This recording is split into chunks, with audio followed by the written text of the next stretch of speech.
Welcome to episode 29 of BM by BM. I am Melinda Bailey, and that Andrew Maxey. Yeah. Yeah, so welcome to the first episode of the rest of the show. And the first episode of our Monsters and Aliens series. The first show in this series is the fifth element. It is. So why don't you do the recap this time? Okay. So the fifth element is about the fifth of elements, which actually it reminded me a lot of Captain Planet. But anyways, so at the beginning of the film, we see Luke Perry as an archaeologist with another guy, and the professor, not Luke Perry is sketching. The professor finds some hieroglyphs and learns that there's this fifth element that is supposed to overcome evil. And then we see these big aliens. I think they're Mandashans. I've been trying to get all of the things right.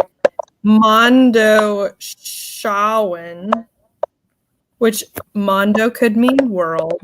Who knows? Anyway, and like Shawan kind of sounds like shaman, because it is a religion. There's a priest. Anyway, so these big aliens come, and they say that they will return in 300 years when evil is coming to the earth so that the earth won't be destroyed.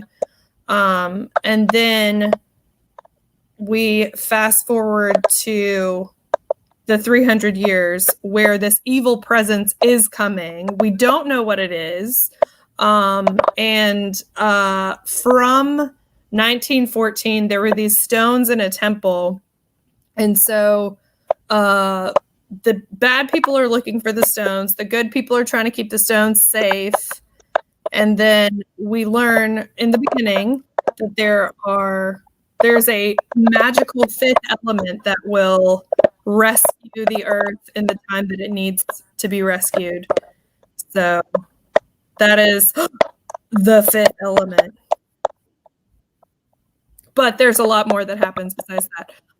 So Bruce Willis is a cab driver / retired armyman. I can't remember his rank. During a search, what did he say? A meat sack on a popsicle stick? Is that or something like that? Human.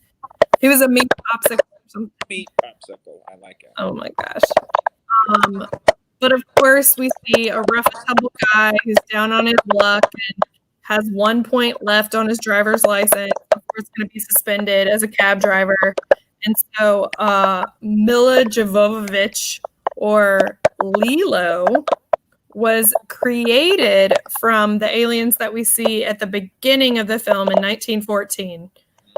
So she is created in a machine and escapes as an alien, and she actually lands in Bruce Willis's cab, and so they are trying to escape police, and they go to find Ian Holm, who plays a priest and has a young apprentice, and he is the only person who can interpret the language that she's using, which kind of sounds Italian if you listen to it. But so then she learns English and she's able to communicate. And then they go to retrieve the stones.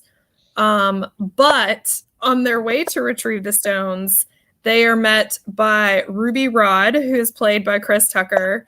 And he has a microphone. It's almost like he has a podcast. I think it's a broadcast. But he reminds me of every YouTuber ever. Like, hit like and subscribe. Don't forget to come back tomorrow at 7. We'll have a great show for you. And so that was really funny for me. Flying cameras, right? I don't think there were cameras. He had a mic in his walking stick. suit. Yeah. Okay. He wore one, but it was radio. It wasn't video, which is interesting. All right. Good. Yeah. I mean, futuristic. We've got flying cars, but he's on the radio. I like it. Yes. One of the things my husband likes is the flying food trucks where they drop off food and stuff. So that would be so nice, so easy. Right. Get on it. And everything in Bruce Willis's apartment kind of folds up into itself. Like the bed folds down, the fridge will go in the wall, the shower will go up. So it's very compact because I guess, again, they have a large population of people they're trying to accommodate in a small space. It does seem like there is a large police presence. They're used to drills, or I can't remember the word that they use, but like they have those yellow dots on their wall where they're supposed to just like spread and be scanned by the police at any moment. Right. So it's very interesting. Yes. So then there is, so this is an not action, but good deal of chasing. You didn't mention Floss in Paradise. I didn't. Go ahead. Floss in Paradise is the place where they go to retrieve the stones. Right, which is an like is it an asteroid? It's like it's out somewhere. It's a vacation spot. Right. Vacation spot. It's some planet in another solar system, but when they get off the spaceship that takes them there is like Polynesian people luau dancing, not luau dancing, but hula dancing almost, and giving them lays. And they say something about how there's like 50 beaches open until 5 p.m. And then the ship will move so that you have a better view of the sun or the sunset for your dinner. So it's kind of like a lot of pieces of everything that we've seen, like WALL-E, where the ship takes care of your every need. Police state, like in 1984, or Brazil, but it's not necessarily a totalitarian state. It seems like there's some sort. The president keeps talking about the Federation. So I don't know if it's the Star Fleet Federation. I didn't think of this until you just said that, but it seems like the lower classes are very much controlled. Mm-hmm. Like he gets fined a credit for cursing, right? Or am I thinking? I think you're thinking of something else. He gets fined a credit when he gets in an accident. Okay. Yes. No, I'm thinking of a different movie. I'm thinking of what is it? Nosedive from Black Mirror. Oh, Wesley Snipes, and it's a totally different movie. Demolition Man. Yeah. I'm sure that's what it is. Okay. Anyway, it's again, it's that the upper class. So it's only the upper class that has the ability to vacation. Have the credits and the resources to vacation. Right. And they are less. They are less strictly controlled. So yeah, and there are definitely. So everyone there is quite used to more than humans, interacting with other creatures. So when this makes it into the aliens category. So we're not, let's not spoil the end of the movie. But having said that, so like on Lost in Paradise, there's an opera or something like that, and the opera singer is not human. Something that has like I don't know, it sounds like an 8 or 9 octave voice. Yeah. Well, she reminds me of the blue person from Star Wars is what she reminds me of, because she has tentacles that come behind, and she could be classified as humanoid because she looks human, but I think they used like a latex on her face or something. And she actually was the wife of the writer and director of the film at the time. But I read that he left her for Milla Jovovich. You know, the French, as they do. Don't, I don't know what it is. Yeah. Okay. So, here we go. So, are we ready for some analysis? Yes. All right. You want to start? First of all, Gary Oldman's Southern accent. Like, he does such a good job. Yes. So what's the deal? There's like a plastic piece of Yes. head. I don't know what that is about, but at one point Right. he's so stressed that it starts bleeding. Yeah, hoisin sauce or something. Oh yeah. Okay, so like it's like a really dark blood. Like his brain, I don't know. Uh-huh. So all right, part of the so I'll notice that Bruce Willis. So his character is very much as you've said, the unlikely hero, the down and outer who has some skills, Mm-hmm. who is sort of redeemed and goes from gruff to caring about whatever, and it's interesting, this whole idea coming back again, like you can, if you're ready and you decide to not be selfish, you too can save the world, that kind of theme of a movie, which maybe that's a good takeaway right now. You too could be a hero if you just accept that you can be. True.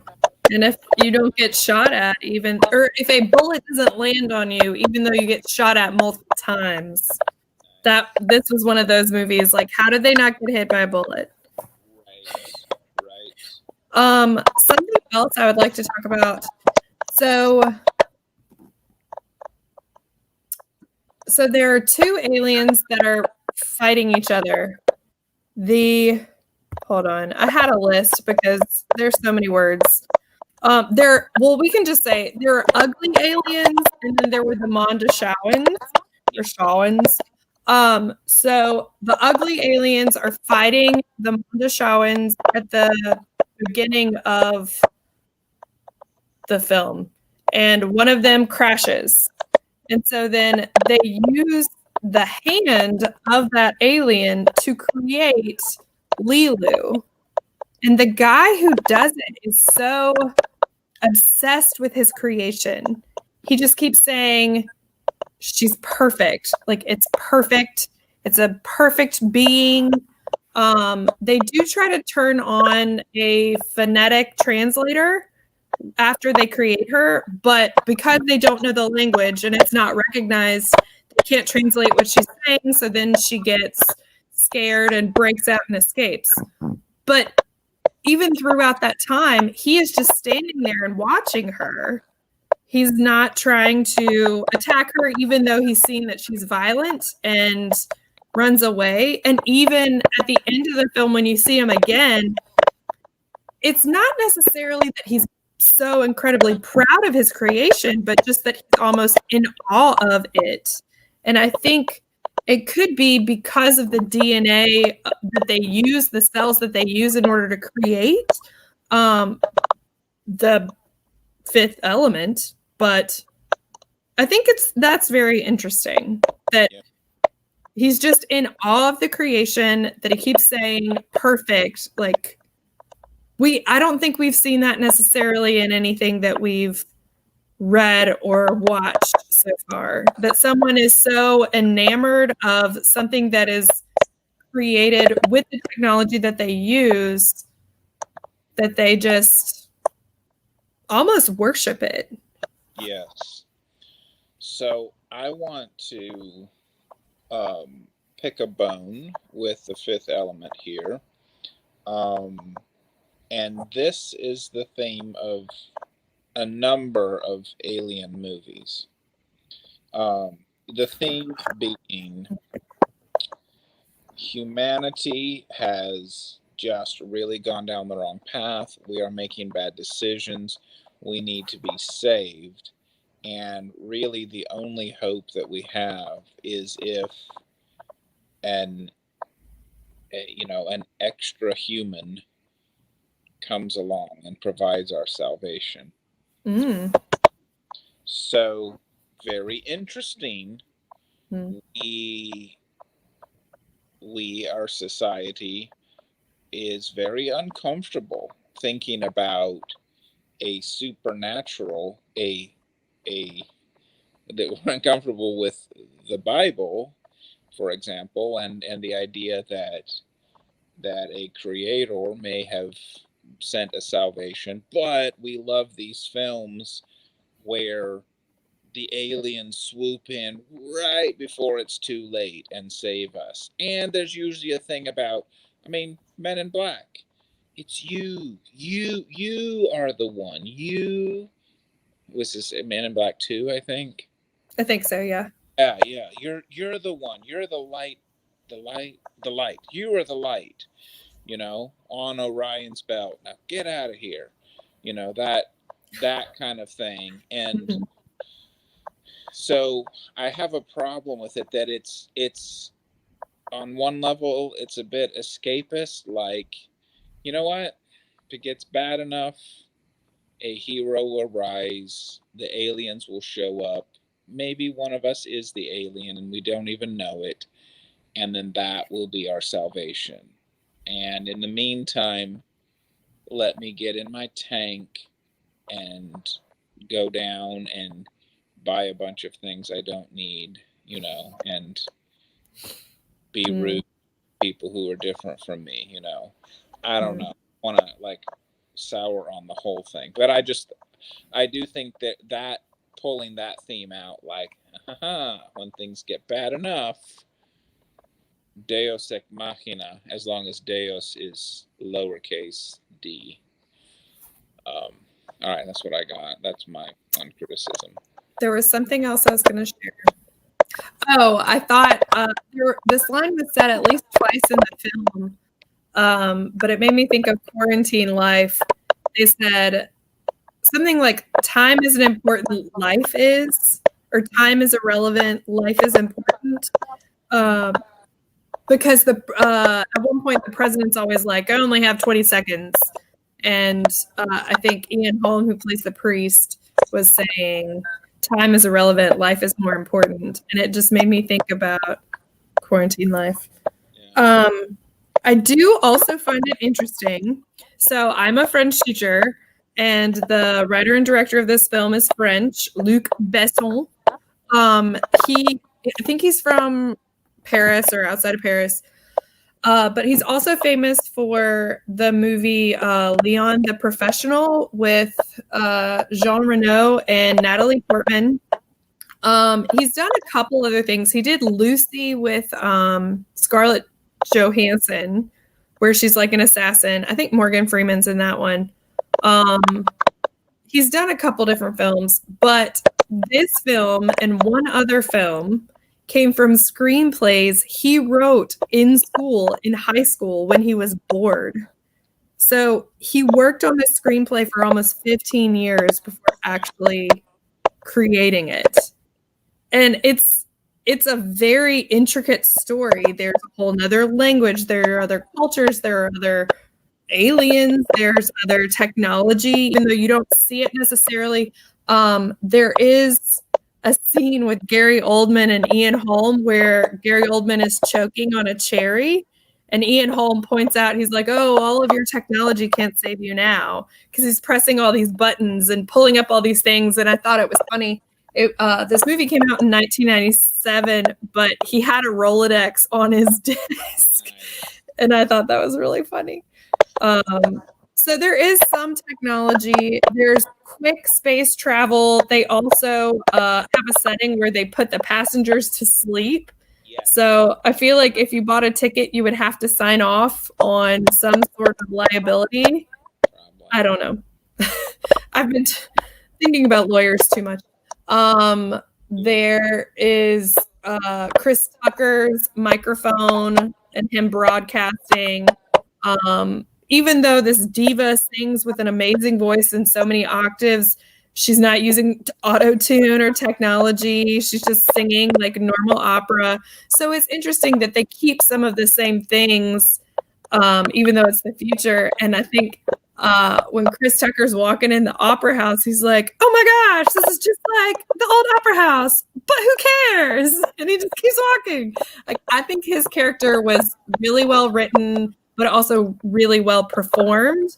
And he definitely provided the comedic relief. Like, it was just, this is one of the movies where I felt like everyone's role was really well done. And I didn't want it to end. I felt like it kind of just ended quickly. And there were more loose ends I wanted tied up. But I thought it was a funny film. There is some sexual connotations and raunchiness, so just be aware of that. You see a little bit of blood, but there's not a lot of violence. Not too bad. Not like What Happened to Monday. Good night. No, and it's purple. A lot of the blood is Or green. or gray. Is it green? Yeah. Yeah. Good times. Oh my gosh. But yeah, so it was a good one. Bravo to The Fifth Element for giving us a good start to the monsters and aliens. Yes. All right, what do we got next? I don't know. Let me pull it up. So in case Oh y'all my are gosh. along at home, we promised a pop-up schedule, and then we just popped up on you on Friday night, which is when we usually do anyway. So surprise! Here's episode. Surprise. All right, for episode 30, what do we got? There is an order, but I think my vote is the Terminator next. Okay, good. No? Yes? No? Good. Okay. Love it. The Terminator sounds great. Yeah. Let's do it. So I guess we could tell our audience that we'll be back. Yes, we will after the movie.